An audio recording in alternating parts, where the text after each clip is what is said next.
kemana? Gue mau ke sono, kata Himar tadi. Dia ke sana, nanti berangkatnya juga ketemu dari mana itu? Dari situ-situ aja. Ini hidup jangan begitu. Hidup itu jangan di situ-situ aja. Ngelihat orang kawin, kawin. Wah, itu orang pada kawin, gue kawin. Dia tidak melihat nikah itu untuk apa? Nikah itu untuk siapa, untuk apa, dan masing-masing itu punya tujuan apa. Sama dengan sekolah. Sekolah ini kan banyak orang bebekisme, tren. Ya, dulu tren 80 masuk UIN tuh filsafat. Ya, karena waktu itu Pak Harun Nasution, Pak Nurholis Majid itu menjadi apa nih? Trademarknya. Wah, filsafat, pasaran tinggi. Ya. Sekarang belajar filsafat mau dikemanakan, ya kan? Ya jadi dosen, ya kan? Dosen dengan gaji pas-pasan, ya kan? Disuruh ceramah maulid, dosen filsafat, ya nggak ada orang ngundang, ya kan? Akhirnya kalah pasaran sama ustadz yang wah, ya kan?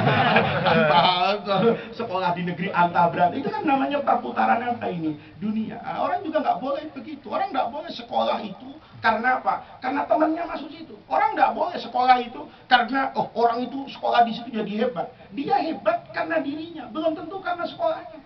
Kalau karena sekolahnya, ya kita carilah sekolah nasib baik, ya. Sekolah fakultas nasib baik, masuk situ, ya. Supaya nasibnya jadi apa ini? Baik. Maka kawan-kawan nih, ya, yang ke depan nih coba, yang mulai masuk kepada apa ini? Sebenarnya, jadi kata Quran itu ku anfusakum wa ahlikum naro, itu menunjukkan mulai dari yang apa ini? Yang penting dalam hidup ini. Kita ini kadang-kadang punya ilmu tinggi, tapi kadang-kadang tidak peka pada apa ini? Lingkungan. Kadang-kadang ada orang nulis disertasi, nulis buku. Bukunya itu sekedar jadi buku. Habis itu taruh pojokan perpustakaan, nggak ada orang apa ini, baca. Kamu sekarang begitu, mau nulis agama, ada orang masih ribut kunut. Ya kan? Orang sekarang jangan ribut kunut lah. Orang sekarang sudah nggak sholat subuh, ya kan? Iya kan, kalau orang dulu kunut, orang masih, itu kan sudah apa, kata orang Arab itu sudah afa alaihi zaman. Ya, orang sudah tidak itu, kita masih aja muter di mana itu, di situ. Itu namanya peka. Jadi kamu tuh kalau hidup, ya, yang paling berarti yang nanti ini kan persaingan sekarang. Ya, hidup itu kalau orang tuh bisa peka terhadap lingkungannya, terhadap apa yang dihadapi. Ya, bahasa ekonominya kalau punya produk itu harus market friendly, ya kan? Tahu market friendly? Disenangi oleh pasar. Ya, hukum pasar itu kejam.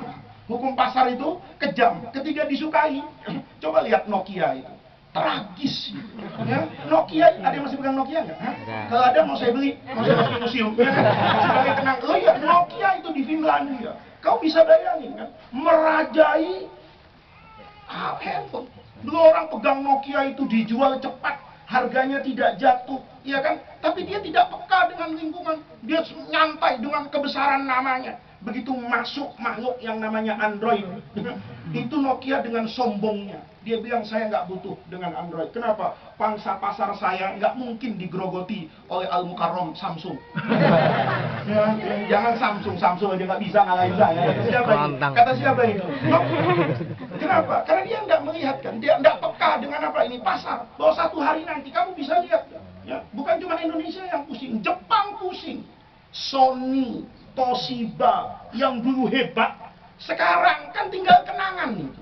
Ya kan? TV Sony dengan TV Samsung, canggihan mana?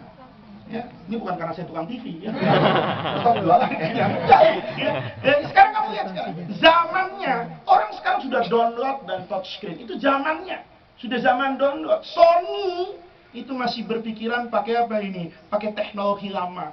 Dia masih yakin bahwa orang itu masih pakai kabel, masih ini dan sebagainya. Akhirnya apa yang terjadi? Yang namanya produk Jepang, suka atau tidak suka, ya, produk yang dulu digemari Walkman, CD, dulu saya punya Walkman, ya, tahun 90, Masya Allah, paling hebat, itu, waduh, yang namanya Aiwa, yang AIWA, wah itu hebat sekali tuh, saya beli di Singapura WA, dulu Aiwa, tahun 90, ya, itu harganya tahun 90, ya. Itu harganya $300 Amerika, ya, dulu 600.000. Sekarang kan kira-kira 3,5 juta. Itu masuk di Bandara Soekarno-Hatta. Saya pegang, itu merasa jadi orang kaya. Orang wih kan gitu. Ya kan waktu itu radionya masih yang kayak roti tawar itu. Kalau megang Aiwa itu kan rasanya luar biasa. Tapi itu kapan? Dulu Lihat Hitachi itu. Hitachi itu dulu nggak dihitung orang. Sekarang dihitung. Dia ngalahkan Sony. Kenapa? Karena dia peka sama lingkungan. Begitu Hitachi kan dulu bikinnya TV, teknologi, ya, sampai rice cooker itu. Ya kan? Itu Hitachi. Hitachi mikir, satu hari saya pasti kalah dengan produk Cina. Satu hari, maka dia alih teknologi. Hitachi nggak lagi bikin TV, nggak lagi bikin setrikaan. Dia masuk ke industri yang mungkin tidak ada saingan. Apa itu? Nuklir. Ya, semua pembangkit nuklir yang ada di Jepang, Hitachi yang pegang. Kenapa? Peka sama lingkungan. Kita ini kadang-kadang nggak peka sama apa ini? Lingkungan. Ya, contoh yang gampang dulu, guru saya cerita. Ada orang, bapaknya ini pendidikannya rendah, tapi anaknya pendidikannya tinggi. Kemah dia di puncak.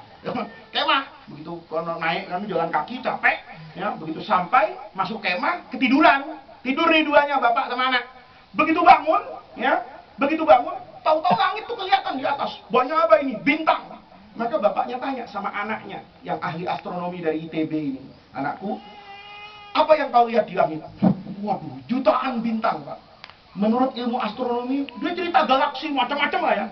Diketok tangannya sama bapaknya. Nggak usah ngomong. Artinya, kemah kita dicuri orang. Kenapa? Karena begitu bangun, kan tadi tidur di dalam apa ini? Kemah. Ya kan? Begitu bangun, apa yang kamu lihat? Bintang. Apa artinya? Ngasih kuliah S1. Artinya galaksi ini, galaksi ini. Sama bapaknya di ke bapaknya. Loh, ngapain cerita galaksi? Artinya apa? Kalau kita tadi tidur, tahu-tahu bisa ngelihat bintang di langit. Artinya, tenda kita dibawa kabur orang. Jangan cerita galaksi. Kan begitu. Paham? Artinya apa? Untuk apa ilmu itu tinggi-tinggi kalau dia tidak punya kepekaan terhadap apa ini? Lingkungan. Jadi orang tuh belajar, hidup. Itu teori. Apa? Iqra' bismi rabbikal ladzi khalaqal insana min 'alaqah. Sosial. Itu nggak bisa lepas. Jadi kamu hidup itu harus banyak baca. Baca, bukan baca buku gitu. Baca lingkungan, baca keadaan. Apa itu yang penting. Ya, sehingga kamu nanti tahu di mana saya itu akan masuk. Contoh. Ya, orang kan banyak kadang-kadang larut dengan yang namanya arus. Ya, saya cerita pada bidang yang saya suka saja, suka ceramah.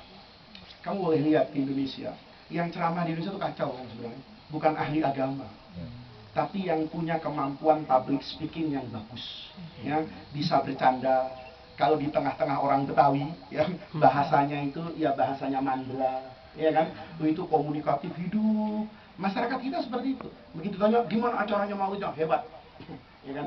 Coba undang Quraish Shihab, ya, undang Pak Quraish Shihab di lapangan. Gimana acara Maulid? Jangan undang lagi. Ngantuk, gua nggak paham apa yang diomongin. Nah, orang kadang-kadang menyikapi itu bukan kemudian berusaha memberikan inovasi yang terbaru tanpa menghilangkan substansi agamanya, tapi justru larut. Akhirnya yang asalnya sarjana, jauh-jauh belajar, capek, karena pasar seperti itu, dia larut seperti itu. Padahal tidak begitu. Substansinya kan tetap di latar hal min kaunin, substansinya itu bagaimana menyampaikan ilmu.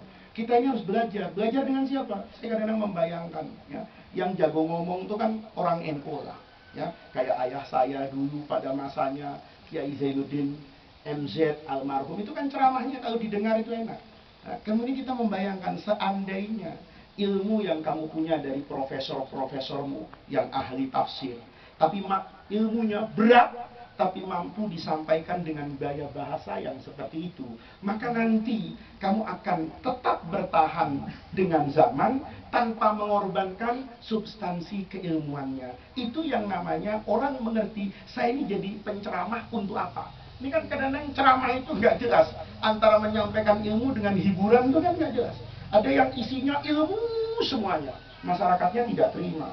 Ada yang isinya hiburan semuanya. Kita, kamu, mahasiswa yang sekolah, itu seharusnya tidak terima. Kenapa? Agama tidak begitu. Orang sekarang contohnya, ngaji di mana-mana. Tapi kan tidak ada perubahan keislaman yang luar biasa. Orang Betawi dulu, orang Betawi saya masih kecil, itu bobot ilmiahnya luar biasa.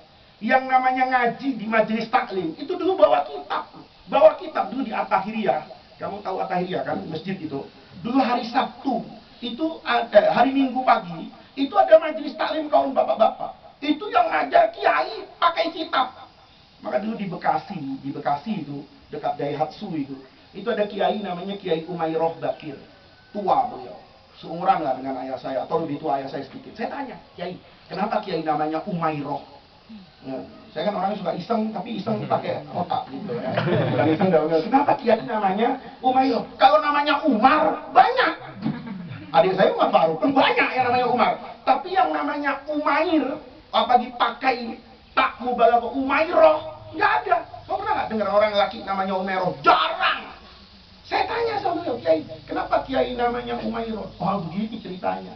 Waktu saya lahiran, itu ayah saya Kiai Bakir, dulu orang Jakarta Timur panggilnya Guru Bakir. Ini orang yang paling apa ini? Yang paling dihormati di sana. Guru Bakir, ayah saya.